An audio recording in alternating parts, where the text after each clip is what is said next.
में कम हुआ है। तो 2 दिन में करीब 1 फीट पानी ही कॉलोनी में कम हुआ है। ये आप देखिए चेतावनी बोर्ड जो है वो लगाए गए हैं। चौथे दिन भी पानी की निकासी अभी तक नहीं हो पाई है। अभी भी इसी स्थिति का सामना यहाँ के लोगों को करना पड़ रहा है। वरुण सागर से ओवरफ्लो पानी आना सागर पहुंच रहा है। 2 दिन में करीब 1 फीट पानी जो है वो कॉलोनी में कम हुआ है। बारिश तो थम गई है लेकिन अभी पानी की निकासी नहीं हो पा रही है। अभी समय और लगेगा पानी निकासी में, क्योंकि जो बांध है वो पहले से ही ओवरफ्लो है। ऐसे में अगर पानी की निकासी करके इसे बांध में भी छोड़ा जाए तो पानी वापस से आ रहा है, ऐसी जानकारियां निकलकर सामने आ रही हैं।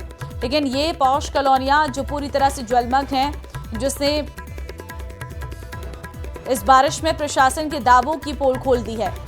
चौथे दिन भी अभी तक पानी की निकासी नहीं हो पाई है। अशोक संवाददाता फोन लाइन पे हमारे साथ है। अशोक, क्या अपडेट है आपके पास? क्या अभी भी कॉलोनियों में पानी उतना ही भरा हुआ है या कुछ पानी कम हो गया है? जी बिल्कुल, कई कॉलोनियों में अभी भी जो है पानी भरा हुआ है, लेकिन ये माना जाए कि करीब 1 जो फीट है उसकी पानी की कमी आई है। लेकिन पानी की समस्या जो है वो निरंतर वैसी की वैसी ही अलग अलग कॉलोनियों में भरी हुई है। यहाँ तक कि जो अजमेर संभाग का सबसे बड़ा अस्पताल है, JLN अस्पताल, वहाँ के टीबी अस्पताल हो या कार्डियोलॉजी विभाग हो, वहाँ से निरंतर जो है पानी भरा हुआ है। और इसी कारण से जो है वहाँ आने वाले जो मरीज हैं और जो परिजन हैं वो खाते इस दौरान जो है परेशान नजर आ रहे हैं। तो ये समस्याएं लगातार जो बनी हुई है। फाई सागर, जो वरुण सागर के नाम से अभी जाना जाता है, वहां से पानी छोड़े जा रहा है। जो करीब आधा से 1 फीट की जो है उसकी चादर है वो चल रही है, जो उसके माध्यम से आना सागर झील में पानी पहुंच रहा है। वो जो है 1 फीट से ऊपर जो है अभी भी उसकी चादर चल रही है। तो ये जो पानी है, तमाम जो पानी, सारा पानी है वो कॉलोनियों के माध्यम से अजमेर शहर की ओर आ रहा है। इसी कारण से जो है ब्रह्मपुरी हो गया, सुंदर विलास हो गया, तोपदड़ा हो गया, या फिर सुनहरी कॉलोनी होगी, गुलाबबाड़ी हो गई, इन जो जहां से पानी गुजर रहा है वहां के जो क्षेत्रवासी है वो परेशान ठीक है, समय रहते कुछ और उपाय निकालने की जरूरत है। बहुत धन्यवाद आपका अशोक, तमाम जानकारी के लिए। और जयपुर से आ रही है इस वक्त की बड़ी खबर। फिर एक निजी स्कूल को मिली विस्फोटक होने की धमकी। विद्याधर नगर थाना इलाके के MGPS स्कूल में आया है धमकी भरा ईमेल। स्कूल प्रशासन की मेल पर भेजा गया है ये बम रखा होने का धमकी भरा मेल। सूचना मिलते ही पुलिस बम निरोधक दस्ता पहुंचा है मौके पर। एहतियात के तौर पर स्कूल कराया जा रहा खाली। स्कूल परिसर में शुरू करवाया गया है सर्च ऑपरेशन। तो देखिए, स्कूल जयपुर से बड़ी खबर इस वक्त आपको दे रहे हैं, जहां पर फिर एक बार एक निजी स्कूल को विस्फोटक होने की धमकी जो है वो मिली है। बताया जा रहा है कि स्कूल को पूरी तरह से खाली करवा दिया गया है। स्कूल के मेल में ये धमकी भरा मैसेज आया है, जिसमें MGPS स्कूल ये बताया जा रहा है, जिसमें धमकी भरा ईमेल आया हुआ है। फिर एक निजी स्कूल को टारगेट किया गया है और विस्फोटक होने की धमकी जो है वो दी गई है। हालांकि विद्याधर नगर इलाके के MGPS स्कूल को बताया गया है ये ईमेल। विष्णु संवाददाता इस वक्त फोन लाइन पे हमारे साथ है।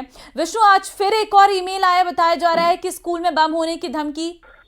बिल्कुल, देखिए राजधानी जयपुर में लगातार ये सिलसिला चल रहा है, जबकि कभी स्कूल, कभी कॉलेज, कभी SMS हॉस्पिटल, कभी कोर्ट, इनको बम छुड़ाने की धमकी वाले मेल सामने आने, जिसके बाद आज एक बार फिर से MGPS यानी कि विद्याधर नगर इलाके में नया खेड़ा स्थित माहेश्वरी गर्ल्स पब्लिक स्कूल में एक बार फिर से ईमेल आया है, जिसमें बम प्लांट करने की धमकी दी गई है। जिसके बाद जब स्कूल प्रशासन के ऑफिशियल ईमेल पर ये मेल आया धमकी भरा, उसकी सूचना पुलिस को दी।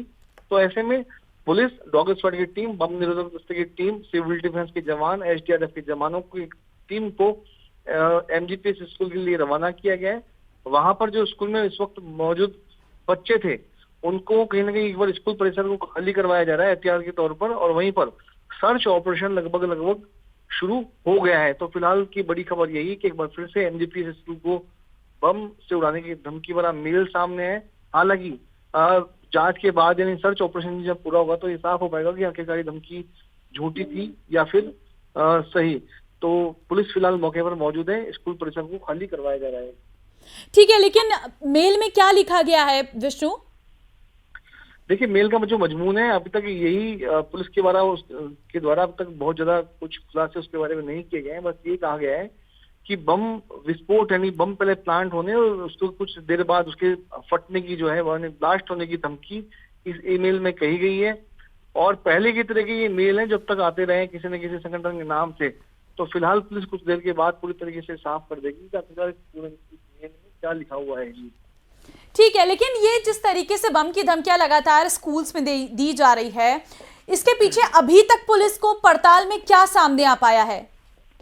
देखिए, इस पूरे मामले में जयपुर की पुलिस, अगर मैं कहूँ तो पूरी तरीके से फेल साबित रही है, क्योंकि अब तक जितने भी धमकी वाले कॉल आए, मेल आए, उनमें पुलिस पहुंच नहीं पाई कि आखिरकार ये ईमेल भेजने वाला व्यक्ति कौन है। वो गिरफ्त में अब तक नहीं आया। चूंकि राजधानी जयपुर की मैं बात करूं तो हॉस्पिटल, कॉलेज, जयपुर की एयरपोर्ट, उसके अलावा कोर्ट, कई जगहों पर ये उड़ाने की धमकी वाले मेल आए, लेकिन हर बार पुलिस का यही कहना होता है कि ये जो आईपी एड्रेस है वो बाहर का है, विदेश का है, फेक आईडी के जरिए, यानी फेक ईमेल आईडी के जरिए ये धमकी वाले ईमेल भेजे गए। साइबर सेल की टीम हमारी जांच ठीक कर है रही विष्णु, फिलहाल बहुत धन्यवाद आपका तमाम जानकारी देने के लिए।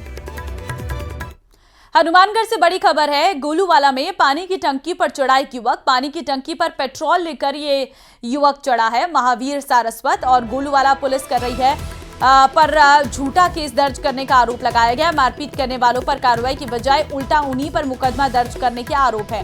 राजनीतिक दबाव में पुलिस पर झूठा मुकदमा दर्ज करने के आरोप लगाए गए हैं। मारपीट मामले में दोनों पक्षों ने कराया एक दूसरे पर मुकदमे। तो देखिए, हनुमानगढ़ से खबर इस वक्त हम आपको दे रहे हैं, जहां पर गोलूवाला में पानी की टंकी पर एक युवक चढ़ गया है। पानी की टंकी पर पेट्रोल लेकर चढ़ा है महावीर सारस्वत। गोलूवाला पुलिस पर झूठे केस दर्ज करने का आरोप लगा है और मारपीट करने वालों पर कार्रवाई की बजाय उल्टा उन्हीं पर मुकदमा दर्ज करने के आरोप है। राजनीतिक दबाव में पुलिस पर झूठा मुकदमा दर्ज करने के आरोप लगाए हैं। मारपीट मामले में दोनों पक्षों ने करवाए एक दूसरे पर मुकदमे। राजू रामगढ़िया संवाददाता फोनलाइन पे इस वक्त हमारे साथ है। राजू, क्या अपडेट है आपके पास? युवक की क्या मांगे हैं और क्यों वो चढ़ा हुआ है? ये गोलूवाला में जो महावीर सारस्वत है, ये पानी की टंकी पर चढ़ा हुआ है। इसका ये कहना है कि 4-5 दिन पहले मेरे घर पर आकर कुछ लोगों ने मारपीट की मेरे साथ, मेरे परिवार के साथ। इसका इन्होंने कोई वीडियो भी बनाया जो पुलिस को भी दिया और इन्होंने महावीर सारस्वत का कहना है कि रात का ये पूरा मामला है। तो जयपुर के शिवदासपुरा से खबर आपको दे रहे हैं। पुलिस ने घायल को अस्पताल पहुंचाया। ऑक्सीजन लीक से फैला ये पूरा धुआं। आपको बता दें कि ऑक्सीजन टैंकर पलटा है। यू टर्न ले रहे टैंकर को पीछे से ट्रेलर ने टक्कर मार दी और ऑक्सीजन लीक से फैला सफेद धुएं का गुबार और ट्रैफिक ठप है। सीमेंट और केमिकल टैंकर की भिड़ंत में जो चालक है वो कैबिन में फंस गया है। पुलिस ने घायल को अस्पताल पहुंचाया। लक्ष्मीपुरा के पास देर रात का ये पूरा मामला है।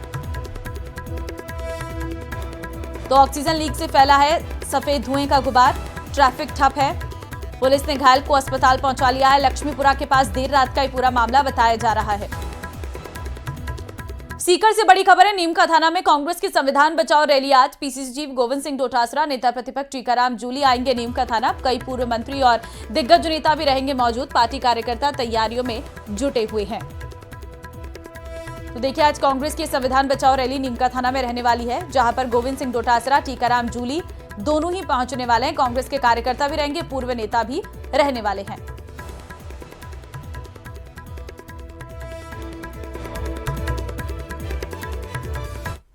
वैसे तो दशकों से भगवान राम के नाम पर राजनीति होती आई है, लेकिन इस बार श्री राम के बहाने गहलोत ने बीजेपी पर ऐसा तंज कसा कि बीजेपी तिलमिला गई। इसी तिलमिलाहट में बीजेपी की ओर से कुछ ऐसा कह दिया गया जिससे सियासी माहौल बदल गया है। देखिए रिपोर्ट।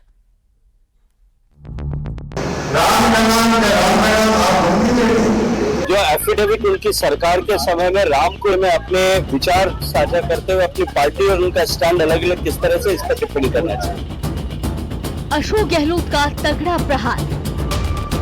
हमारे राम पर बीजेपी ने जताया अधिकार। टिप्पणी पर शेखावत का पलटवार। अलग क्यों है गहलोत और उनकी पार्टी के विचार? जिस सियासत में खामोशी के भी मायने निकाले जाते हों, वहां सीधा हमले का प्रतिकार कैसे ना हो। इसीलिए शनिवार को पूर्व मुख्यमंत्री अशोक गहलोत ने मर्यादा पुरुषोत्तम श्री राम को लेकर बीजेपी पर निशाना साधा। प्रदेश कांग्रेस मुख्यालय में एक सम्मेलन को संबोधित करते हुए गहलोत ने कहा कि राम हमारे हैं, लेकिन बीजेपी ने उन पर कब्जा कर लिया है। बात करते हैं धर्म की, ये हमको धार्मिक है ही नहीं। हम हिंदू को नहीं करेंगे। ये जो उन्होंने फैला रखा है, राम का नाम आप हम नहीं देते। अरे हमारे तो नेताओं के नाम क्या राम बोला हुआ है। हमारे नेताओं ने देखो मैं अधिकांश नेताओं के नाम में नाम मिलता और नाम मरेगा कितने लोगों ने नाम लिखा हुआ है इनको तुम्हारे कोई नेता के नाम लिखा हुआ है क्या हमारा तुम्हारा है तुम्हें कब्जा गहलोत के वार पर बीजेपी भला कैसे न पलटवार करती। रविवार को जोधपुर पहुंचे केंद्रीय मंत्री गजेंद्र सिंह शेखावत ने श्री राम को लेकर की गई टिप्पणी पर पलटवार किया। शेखावत ने अपने चिर परिचित अंदाज में पूछ लिया कि श्री राम पर गहलोत और उनकी पार्टी के विचार अलग अलग क्यों हैं। अशोक गहलोत साहब को पहले जो एफिडेविट उनकी सरकार के समय में राम सेतु को लेकर के दिया गया था सुप्रीम कोर्ट में, उसके बारे में अपने विचार साझा करते हुए अपनी पार्टी और उनका स्टैंड अलग अलग किस तरह से इस पर टिप्पणी करना है। गहलोत पर पलटवार में गजेंद्र सिंह शेखावत ने कांग्रेस को भी लपेट लिया। केंद्रीय मंत्री ने कांग्रेस और काल की एक ही राशि बता दी। भारतीय जनता पार्टी भगवान, भरोसे, भजनलाल और अच्छे जमाने, ये सबकी एक ही राशि है। भाग्य की सबकी एक ही राशि है। कांग्रेस और काल की एक राशि है। जब भी उनकी राज होती है तब अकाल पड़ता ही है। कांग्रेस और काल को एक ही राशि का बताने पर नेता प्रतिपक्ष ने बीजेपी पर तगड़ा पलटवार किया। कंस की भी एक राशि थी, राम और रावण की भी एक राशि थी। तो ज्यादा बहम नहीं पाने, राशि के नाम को बचने की कोशिश नहीं करें। इनके राज के अंदर कुंभ के मेले में भगदड़ मची, लोगों की जान चली गई। दिल्ली रेलवे स्टेशन पे भगदड़ मची, लोगों की जान चली गई। और आज भी बरसात में कितने लोगों की मौत हो गई, उस पर तो अफसोस नहीं जता रहे। मौका कोई भी हो, सियासतदान बयान देने से बाज नहीं आते। मॉनसून भी बयानबाजी का जरिया साबित हो रहा है। Bureau report, news 18 Rajasthan.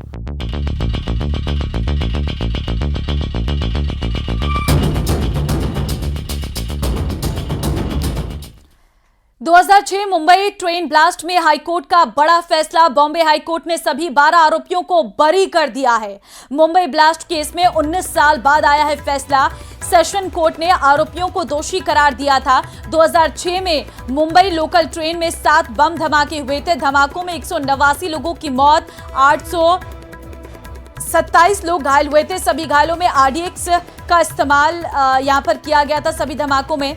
अब ऐसे में इस पूरे मामले पर हाईकोर्ट का यह बड़ा फैसला है क्योंकि सभी को बरी कर दिया है। और यहां वक्त एक छोटे से 7-8 बदमाशों ने 22 साल के विपिन नायक की बेरहमी से हत्या कर दी है। वीडियो में अनस शूटर ने लिखा, आज बदला हुआ पूरा। हत्या से पहले भी धारदार चाकू को लहराते हुए शेयर किया था अनस शूटर ने वीडियो। पालड़ी मीणा में देर रात हत्या की वारदात के बाद इलाके में सनसनी फैली है।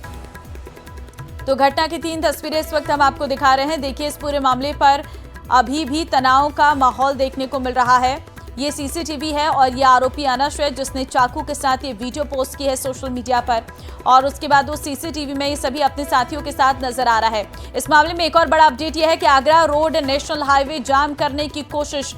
जामडोली में हुए मर्डर के खिलाफ परिजनों का विरोध प्रदर्शन। पुलिस ने हाईवे से खींचकर परिजनों को हटाया है। पुलिस द्वारा हटाने से परिजन पूरी तरह से आक्रोशित नजर आ रहे हैं।